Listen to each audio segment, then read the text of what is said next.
दर्शकों नमस्कार। इनसे मिले कार्यक्रम में आज हम मंदसौर जिले की प्रथम नागरिक श्रीमती प्रियंका गोस्वामी बहन से आपकी चर्चा करवाएंगे।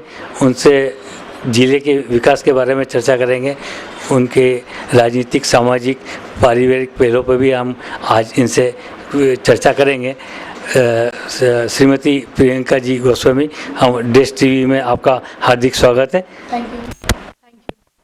हम आपसे यही जानना चाहेंगे, आप एक प्रशासनिक अधिकारी की बेटी हैं और आपको राजनीति में आने की प्रेरणा आपको कहाँ से मिली? हाँ, मेरे पापा सुपरिटेंडेंट इंजीनियर रहे हैं, रिटायर हुए हैं जी। तो माहौल तो मेरा वही था, अधिकारियों के कंपनी में ही रहना, वो सब कुछ। जब मेरी शादी हुई तो अपने मेरे हस्बैंड सोशली बहुत एक्टिव हैं जी। शादी के बाद उन्होंने इंदौर में भी काफ़ी मेडिकल कैंप्स लगाए हैं जी। यहाँ पे इवन जो हमारा इधर गांव है नाहरगढ़, वहाँ भी उन्होंने काफ़ी सोशल एक्टिविटीज़ की हैं, नाइट टूर्नामेंट करवाए हैं, क्रिकेट टूर्नामेंट्स करवाए हैं। तो काफ़ी अच्छा लगता था मुझे उनके साथ, और सोशली मैं भी उनके साथ जुड़ी हुई थी। उससे मुझे अच्छा लगा कि ये भी एक है जहाँ पे खुशी एक मिलती है जो हम एक्सप्रेस नहीं कर सकते, जो हम फील कर सकते हैं। फिर जिला पंचायत सदस्य के चुनाव आए, वहाँ पे महिला सीट रिजर्व्ड आई, तो मुझे एक अपॉर्चुनिटी मिली। जितने भी बीजेपी के वरिष्ठ लोग हैं उन्होंने एक अपॉर्चुनिटी, विश्वास दिखाया, तो ऐसे मेरा राजनीति में आना हुआ जी। तो अब काफ़ी अच्छा लग रहा है इस फील्ड में आके मुझे। सीधा मतलब एक चौके से निकलकर सीधी जनसेवा के मैदान में आना निश्चित रूप से आपको बहुत अच्छा लग रहा होगा। आपका जो एजुकेशन हुआ है, प्रारंभिक शिक्षा जो आपने ग्रेसिम नागदा से शायद प्राप्त करी है, उसके बाद का एजुकेशन आपका कहाँ से हुआ है? मेरी पापा की ट्रांसफरेबल जॉब रही है, तो हम लोगों की स्कूलिंग भी बट नेचुरल, हम लोग इधर से उधर होते रहे हैं। मेरी कुछ शिक्षा नागदा में हुई है, फर्स्ट सेकंड तक नागदा में रही हूँ, और फिर उसके बाद रतलाम, और जो मेन मेरी है वो मेरी इंदौर से हुई है, विद्यासागर स्कूल से। मैंने BBA MBA भी इंदौर से किया है, DAVV यूनिवर्सिटी से। उसके बाद मेरा इन हाउस प्लेसमेंट हुआ। मैंने ड्यूरिंग मेरा पोस्ट ग्रेजुएशन मैंने काफ़ी ट्रेनिंग्स की हैं, जिसमें मैं बैंगलोर भी गई हूँ, हैदराबाद भी गई हूँ, दिल्ली भी गई हूँ। और आफ्टर जब मेरा इन हाउस प्लेसमेंट हुआ तो मैं बड़ौदा में स्टर्लिंग हॉस्पिटल में जॉब करा है मैंने 1 साल। उसके बाद मेरी शादी हुई। तो आपको एक राज्य मंत्री का दर्जा प्राप्त है। आप मंदसौर जिले की सबसे बड़ी राजनीतिक जनप्रतिनिधि के रूप में आप यहाँ पर स्थापित हैं। हम देखते हैं कि राज्य मंत्री का दर्जा होने के बावजूद भी आपको कई बार मन कसौट के रह जाता होगा कि आज हम जनता के लिए कई काम ऐसा नहीं कर पा रहे हैं, कारण क्यों, क्या नहीं, नियम कानून ये वो ऐसी स्थिति में आप क्या सोचती हैं? हाँ, ये बात सही है। देखिए, हर एक काम को करने के अपने एक दायरे होते हैं, नियम होते हैं, कानून होते हैं, हमें उसी में बंध के काम करना होता है। जब हम फील्ड वर्क पे जाते हैं तो हमें प्रैक्टिकल प्रॉब्लम्स फेस करनी पड़ती हैं, हमें प्रैक्टिकल प्रॉब्लम्स पता चलती हैं जिनका हम प्रैक्टिकल सोल्यूशन देखते हैं। लेकिन जब वो नियम और कानून मिलते हैं, वो एज अ स्टेट को पूरा होल रख के सभी जिलों को लेके वो नियम कानून बनाए हुए होते हैं। तो कभी कभार ऐसा आता है कि लगता है कि नहीं, ये कहीं ना कहीं फिट नहीं हो रहा है। लेकिन मेरा मानना ये है कि विकास तो हो रहा है, काम हो रहे हैं, अधिकारी भी इस चीज़ में समझते हैं। कहीं ना कहीं हम लोग भी जब बात करते हैं अपर लेवल पे, तो जितना हो सकता है एडजस्टमेंट होता है उन चीज़ में कि नियम भी नहीं हो और लोगों की जो नेसेसिटी है वो भी फुलफ़िल हो जाए और वर्क भी फुलफ़िल रहे। अभी मंदसौर जिले की 440 पंचायतों में से एक वो जो स्वच्छता अभियान का जो है कि खुले में शौच नहीं करना, ODF, वो केवल 170 ग्रामों में ही हो पाया है अभी। बाकी 330 ग्रामों का ODF अभी तक नहीं हो पाया, जो कि 2017 में लक्ष्य था पूरा करने का। तो आप मानते हैं कि इस साल में वो ये लक्ष्य पूरे कर लेगी जिला पंचायत? देखिए, हम परिवर्तन की बात कर रहे हैं। परिवर्तन लोगों की हैबिट्स की है, जो उन लोगों में वो आदतें ढल चुकी हैं। एक काफ़ी अच्छा अभियान है स्वच्छता अभियान लेके, जो माननीय प्रधानमंत्री मोदी जी द्वारा चलाया जा रहा है, कि लोगों में अवेयरनेस आए, वो ये चीज़ समझें कि खुले में शौच करने से कितनी बीमारियां होती हैं हम लोगों को, और जितना हम लोगों की आमदनी होती है उससे आधे से ज़्यादा तो हम लोग उस बीमारी जो कि खुले में शौच करने के कारण होती है उसी में हम लोग खर्च करते हैं। और जब हम परिवर्तन लाते हैं, लोगों में आदत की बदलाव लाते हैं, तो समय तो लगता है। ठीक है, मैं ये बात मानती हूँ कि ओडीएफ जो हो रहा है, हम लोग कोशिश कर रहे हैं, प्रयास कर रहे हैं, प्रशासनिक अधिकारी पूरे प्रयास कर रहे हैं, लेकिन आदत बदलने में थोड़ा टाइम तो लगेगा। मैं जब गांव में जाती हूँ, मैंने देखा है शौचालय तो बने हुए हैं, लेकिन लोगों की वो थिंकिंग नहीं बदली है, वो हैबिट नहीं बदली, फिर भी वो जाते हैं खेत में या कहीं खुले में शौच करने जाते हैं। बहुत ज़रूरी है कि हम उनकी सोच में परिवर्तन लाएँ। ये कंटिन्यूस प्रोग्राम है, ये ऐसा नहीं होगा कि आज हमने एक टॉयलेट निर्माण कर दिया, शौचालय निर्माण कर दिया तो हमारी रिस्पॉन्सिबिलिटी पूरी हुई। ये अभियान तभी फुलफिल होगा जब हर एक नागरिक जो यहाँ पे रह रहा है ज़िले में, जो हमारे प्रदेश में रह रहा है, जो हमारे भारत में रह रहा है, वो ये चीज़ समझे कि इसके कारण क्या क्या प्रॉब्लम्स उसको फेस करनी पड़ती हैं और क्या क्या दुष्परिणाम हो सकते हैं इसके कारण। खासतौर पे मैं महिलाओं के बारे में कहना चाह रही हूँ। तो जब ये गंभीरता लोग समझेंगे, उस चीज़ को अपनाएंगे, तभी हम इस चीज़ से ओडीएफ हम पूरे तरह से कर पाएंगे अपने ज़िले को। और पूरा प्रयास करूँगी कि 2017 तक, मैं आपको विश्वास दिलाती हूँ कि 2017 तक का जो हमारे लोगों का लक्ष्य है वो हम पूर्ण कर सकें। मुझे कहीं से पता चला है कि आप चूँकि स्वयं बहुत शिक्षित महिला हैं और आपकी इच्छा है कि एक वाचनालय 440 ही ग्राम पंचायतों में आप स्थापित करेंगी, उसमें आप स्वयं भी अपनी तरफ से उसमें योगदान देगी, कुछ जन सहयोग से भी आप योगदान लेकर ये सपना आप पूरा करेंगी। तो उस बारे में आप कुछ बताएंगे हमें? जैसे कि आपने मुझसे पहले पूछा था कि राजनीति में आप आए, हम लोग आए उसी उससे थे कि सेवा भाव से हम लोग राजनीति से जुड़े थे।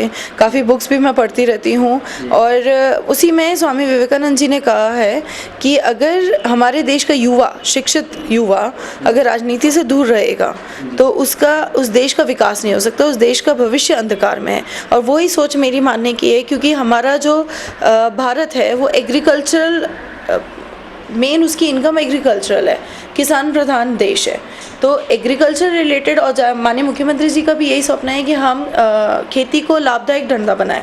तो उसी से हमने एक इनोवेटिव प्लान सोचा, जिसमें हम ये सोच रहे हैं कि एक अटल वाचनालय हो, जिसमें किसान से संबंधी सभी बुक्स उसमें हों, पत्र हों, ताकि उन लोगों को अपने प्रोडक्शन इम्प्रूव करने के लिए उनको सहायता मिल सके। उसमें बुक्स होंगी, बहुत ही सिंपल सरल भाषा में उसमें लिखा होगा, ताकि वो चीज़ उपयोगी चीज़ें होंगी, ताकि वो चीज़ें अपनाएं और अपना प्रोडक्शन बढ़ाएं, ताकि हम लोगों का जो किसान का प्रोडक्शन है, वैसे ये बहुत अच्छी बात है कि कृषि कर्मण अवार्ड वापस हम लोगों को मध्य प्रदेश को मिला है और इसी उसमें आगे भी हम अग्रणी रहें, हमें आगे भी मिलते रहें, उसके और ही हमने एक प्रयास किया है जो जन भागीदारी से होगा। और स्वयं मैं अपनी इच्छा, जो मेरी मानदेय मुझे मिलता है वो भी मिला के उसको मैं प्रारंभ करने जा रही हूँ। आपके जिला पंचायत के अंतर्गत 13 विभाग ऐसे आते हैं जिनमें निरंतर कोई न कोई जिले के विकास के लिए कार्य किए जाते हैं।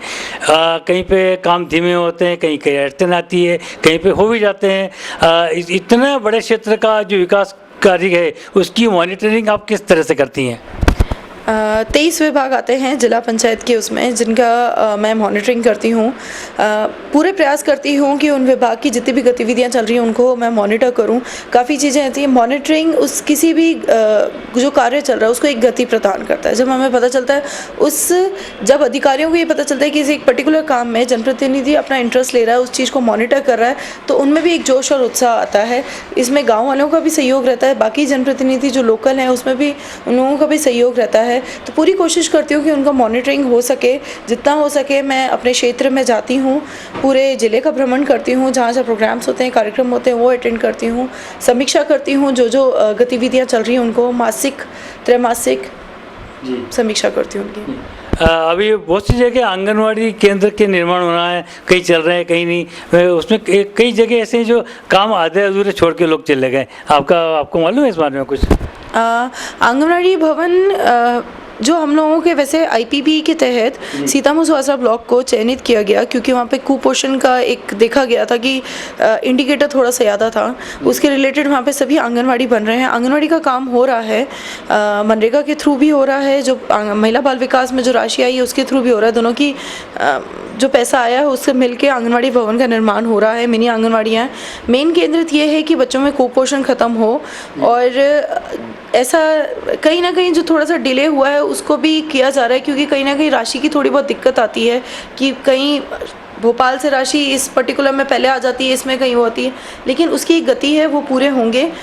थोड़ा सा फ्लो है जो इसमें किस क्षेत्र में पहले आ गया, किस में थोड़ा कम आ गया, पर वो तो फ्लो मेंटेन फंड का रहेगा, उसी के अकॉर्डिंग वर्क होता है। कुपोषण को रिलेटेड है, इसमें महिला बाल विकास की जितने भी आंगनवाड़ी महिलाएं हैं हमारी, वो आगे बढ़ के काम कर रही हैं, उनकी प्रॉपर मॉनिटरिंग हो रही है। लेकिन इसमें मैं मीडिया वालों की, आप लोगों की बहुत सहायता चाहूँगी कि जितना हो सके अगर आप लोग इसका प्रचार प्रसार करें, क्योंकि बहुत बार होता है कि हम लोग शासन के द्वारा या अधिकारियों के द्वारा टेबलेट्स दी जाती हैं, उनको काउंसलिंग की जाती है, उनको समझाया जाता है, पोषण आधार दिया जाता है, लेकिन ये देखने में आता है अगर घर की महिला या वो घर उसमें इंटरेस्ट नहीं लेगा तो बच्चे कुपोषित से बाहर नहीं आ पाएगा, बच्चा कुपोषित रहेगा। ज़रूरी है कि घर की महिलाएं अपने दायित्व समझें, बच्चों का ध्यान रखें, उनके खान पान का ध्यान रखें, और जो भी टेबलेट्स या कुछ भी पोषण आहार अगर दिया जा रहा है तो उनका नियमित रूप से बच्चों को आप लोग दें, तभी हम इस कुपोषण की लड़ाई से लड़ पाएंगे और आगे बढ़ पाएंगे। जिला पंचायत के पास में आय के साधन कुछ ज़्यादा अधिक तो नहीं है, फिर भी जहाँ तक मेरी जानकारी है कि कुछ एक तो आपका भवन है मंदसौर में जिसका कोई किराया आता है टेलीफोन विभाग के सामने, इसके अलावा मछली पालन और हड्डी के ठेके इनसे आय की संभावना है।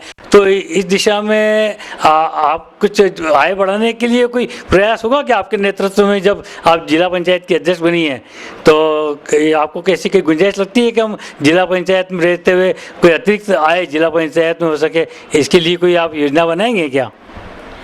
ये बात तो आपने बिल्कुल सही की कि जिला पंचायत की स्वयं की आय बहुत ही कम है। कुछ तालाब है जिनसे आता है पैसा आता है, लेकिन वो इतना कुछ खास नहीं रहता।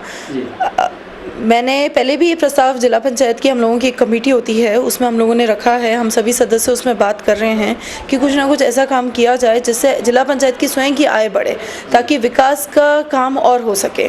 तो उसमें ये रखा गया है। हो सकता है अगर आप सबका योगदान भी रहे और सभी सदस्य भी इसमें रहें तो जल्दी हम किसी ऐसे उस पर आएंगे जिसमें जिला पंचायत के स्वयं की आय भी बढ़ेगी। हम आपसे दो बात पूछने के बाद में एक बात और पूछूंगा। दो बात ये पूछना चाह रहा हूँ कि आपको पुष्प कौन सा पसंद है, जो फूल होते हैं उनमें से आपको कौन सा फूल पसंद आता है? मुझे तो सारे फूल पसंद है जो भी खिले हुए हों। अच्छा, आपको कौन सी मिठाई पसंद आती है? मुझे गुलाब जामुन बहुत पसंद है। अच्छा, आपका कोई मन पसंदीदा कोई गीत हो तो उसकी दो पंक्तियाँ आप सुनाएंगे हमारे मंदसौर जिले के दर्शकों को? मैं बहुत बुरा गाती हूँ, मैं बता देती हूँ। मुझे ये रातें ये मौसम ये वाला गाना बहुत अच्छा लगता है, पर मैं गाऊंगी नहीं। अच्छा, मंदसौर जिले के वासियों के लिए आपकी तरफ से कोई संदेश?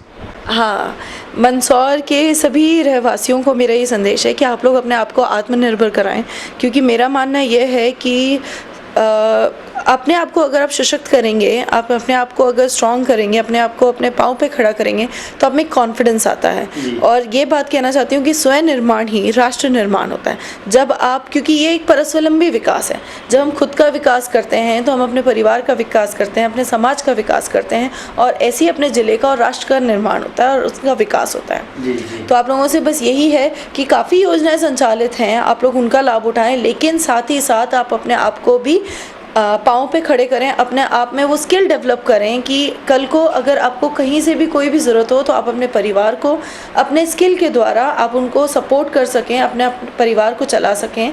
तो आप लोग प्लीज़ सशक्त बने, मेरा यही निवेदन है आप सबसे और यही एक रिक्वेस्ट है। आपको बहुत बहुत धन्यवाद। देश टीवी के दर्शकों की ओर से मैं आपका आभार व्यक्त करता हूँ। थैंक यू, मुझे बहुत अच्छा लगा आपसे बात करके।